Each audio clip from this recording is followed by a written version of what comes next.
Hello friends, super magic રસોઈમાં મિત્રો હું આપનું સ્વાગત કરું છું. આજે આપણે મેથીના મુઠિયા તળવાની કે બાફવાની ઝંઝટ વગર એકદમ ટેસ્ટી ચટાકેદાર શાક લઈને આવી છું. મેથીની મુઠિયાનું તમે આખો શિયાળો જો મેથી ફૂલ આવે છે તો તમે આ રીતે કરશો ને તો અઠવાડિયામાં 5 વખત આ શાક તમારા ઘરમાં બનશે મિત્રો.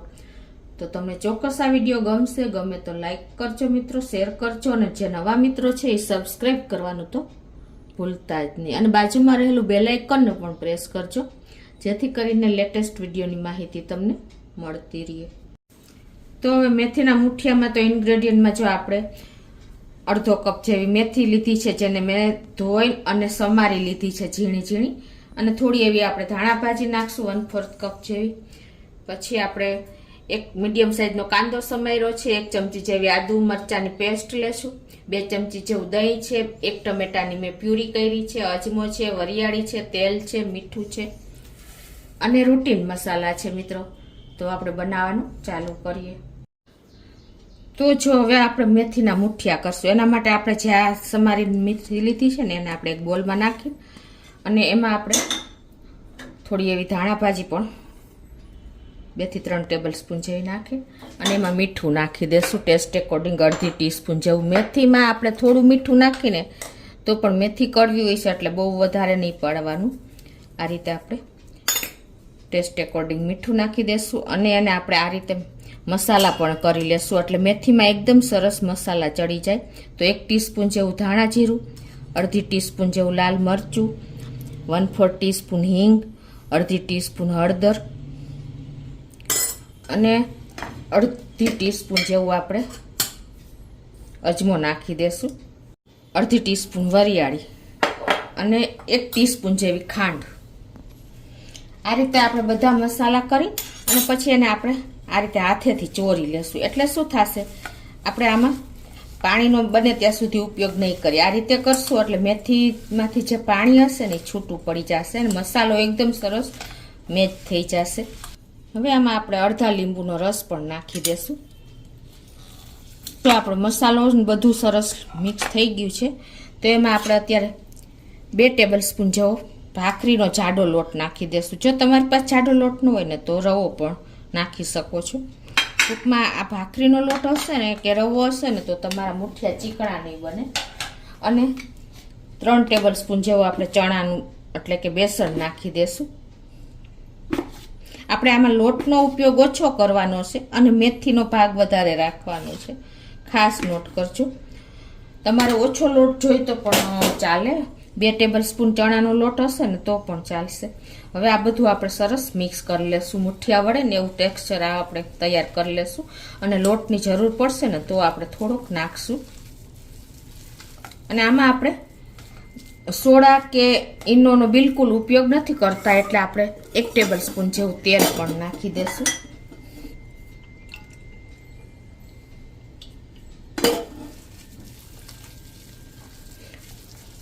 અને હવે આપણે મુઠિયા વડે ને એવું ટેક્સચર તૈયાર કરી. હજી મને થોડોક લોટની જરૂર લાગે છે તો આપણે 1 ટેબલ સ્પૂન જેવો લોટ નાખી દેશું ચણાનો.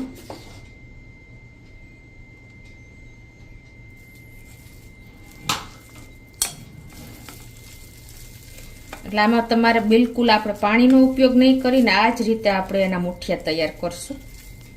1/4 ટીસ્પૂન છેલ્લે આપણે ગરમ મસાલો નાખી અને આના આપણે મુઠિયાને આ રીતે સરસ મિક્સ કરીને બનાવતા જઈશું. અને મુઠિયા બનાવતા પહેલાં આપણે તેલવાળા હાથ કરી લેશું એટલે એકદમ સરસ આપણા મુઠિયા વળી જાય. તો આ રીતે આપણે તેલવાળા હાથ કરીને અને સરસ એવા મુઠિયા તૈયાર કરશું એટલે આપણા હાથમાં મુઠિયાનો લોટ ચીપકે નહીં. તમારે જે સાઈઝના મુઠિયા કરવા હોય ને એ પ્રમાણે તમારે કરી લેવાના છે. અત્યારે આપણે આ મુઠિયાને થોડા નાની સાઈઝના વાળશું કેમ કે આપણા મુઠિયા ફૂલશે જે આપણે વઘાર કરશું ને ત્યારે. તો આ સાઈઝના આપણે બધા મુઠિયાને વાળી અને તૈયાર કરી લેશું. તો આ રીતે જો આપણે બધા મુઠિયા વાળી લીધા છે. હવે આપણે વઘારની તૈયારી કરશું. તો એના માટે ગેસ ઓન કરી અને એક પેનમાં આપણે 3 ટેબલ સ્પૂન જેવું તેલ મૂકી દેશું અને તેલને ગરમ થવા દેશું. આપણું તેલ ગરમ થઈ ગયું છે.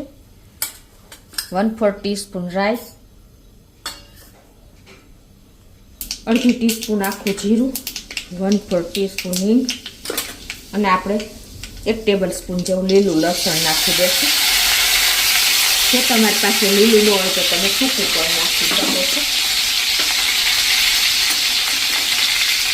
અને એમાં આપણે એક મીડિયમ સાઈઝનો કાંદો જે સમાયેલો છે એ નાખી અને આ કાંદાને લસણને આપણે ટ્રાન્સફર થવા દઈશું.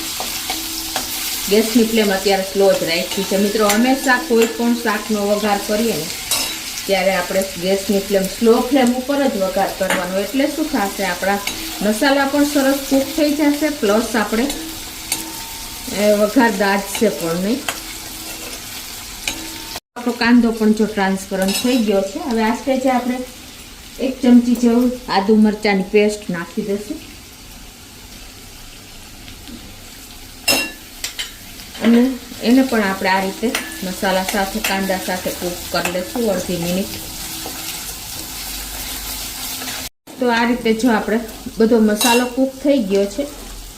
હવે એમાં આપણે મસાલા કરી લઈશું. તો અડધી ટીસ્પૂન જેવી હળદર અને 1 ટીસ્પૂન આપણે કાશ્મીરી લાલ મરચું કે કોઈ પણ તમે ટેસ્ટ એકોર્ડિંગ નાખી શકો છો. અને ગેસની ફ્લેમ આપણે સ્લો જ રાખશું અને 1 ટીસ્પૂન જેવું ધાણા જીરું પણ નાખી દેશું. અને જે આપણે આ ટમેટાની પ્યુરી કરી છે ને, 1 ટમેટાની પ્યુરી, એને આપણે આમાં નાખી દેશું. તમે ટમેટાને ગ્રેટ કરીને પણ લઈ શકો છો અને પ્યુરીના ફોર્મમાં પણ લઈ શકો છો.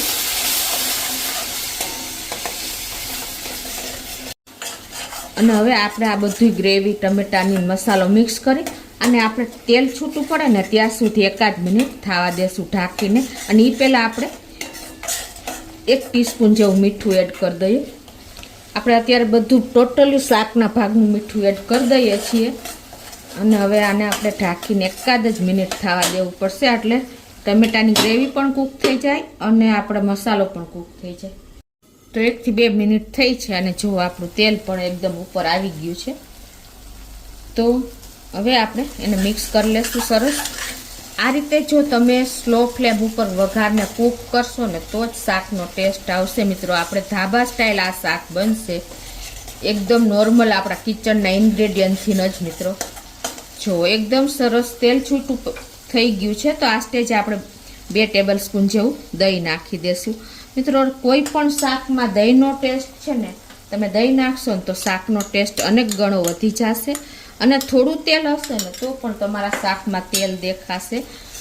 એટલે આ રીતે તમે અમુક ટ્રીક અજમાવશો ને તો આપણા શાકનો ટેસ્ટ ધાબાને ટક્કર મારે ને એવું થશે. તો આ રીતે આપણે દહીંને પણ મિક્સ કરી લઈશું સરસ એવું. અને 1 મિનિટ આપણે આ રીતે કૂક કરશું ગેસ ઉપર જ ફૂલ ફ્લેમ કરીને, એટલે આપણું દહીં ફાટે નહીં. તો જો આપણે દહીં નાખ્યું અને આ રીતે ચલાવતા રહ્યા છીએ અને એકદમ સરસ આપણું દહીં પણ મેચ કૂક થઈ ગયું છે. જો તેલ પણ ઉપર આવી ગયું છે.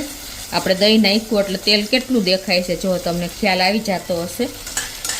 તો હવે આપણે આ બધો જ મસાલો એકદમ સરસ કૂક થઈ ગયો છે. તો હવે આ સ્ટેજે આપણે 1 કપ જેવું પાણી નાખી દેશું મિત્રો. આ જે આપણે મુઠિયા વાળ્યા ને એ જ મેં બાઉલમાં પાણી મિક્સ કરીને અને જે બધો લોટ હતો ને એના વાળું પાણી છે એ નાખી દઉં છું.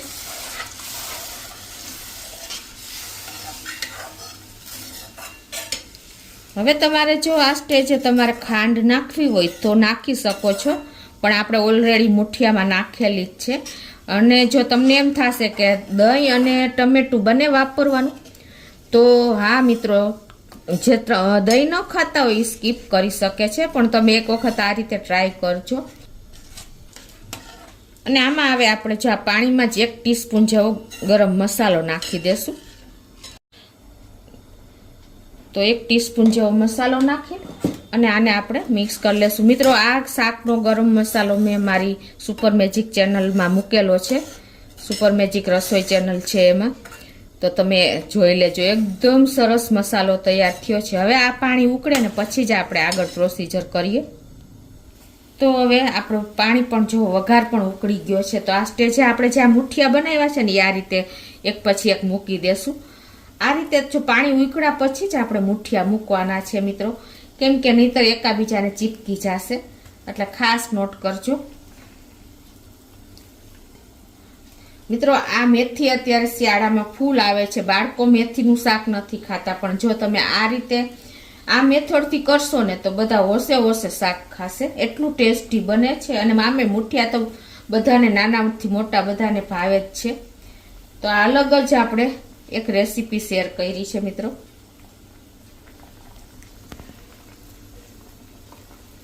અને હવે આને આપણે આ જ રીતે સ્લો ફ્લેમ રાખી અને 5 મિનિટ કૂક થવા દેશું.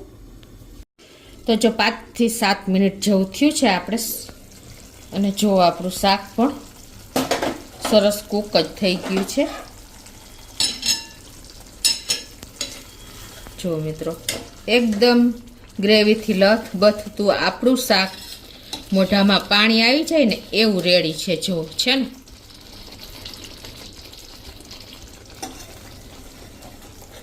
તો હવે આપણે ગેસની ફ્લેમ બંધ કરી દઈશું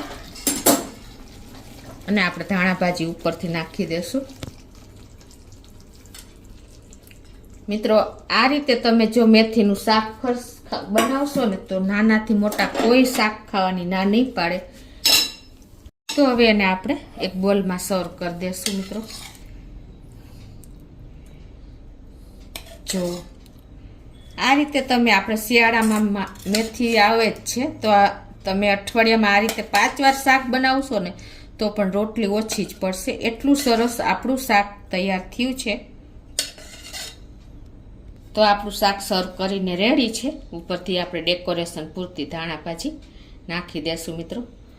તો તમે ચોક્કસ એક વખત આ શિયાળામાં મિત્રો ટ્રાય કરજો અને મને કોમેન્ટ બોક્સમાં જણાવજો કે તમે મારો વિડીયો ક્યાંથી જોવો છો મિત્રો. અને તમને ગમે ને તો મિત્રો સબસ્ક્રાઈબ કરવાનું તો નવા મિત્રો ભૂલતા જ નહીં.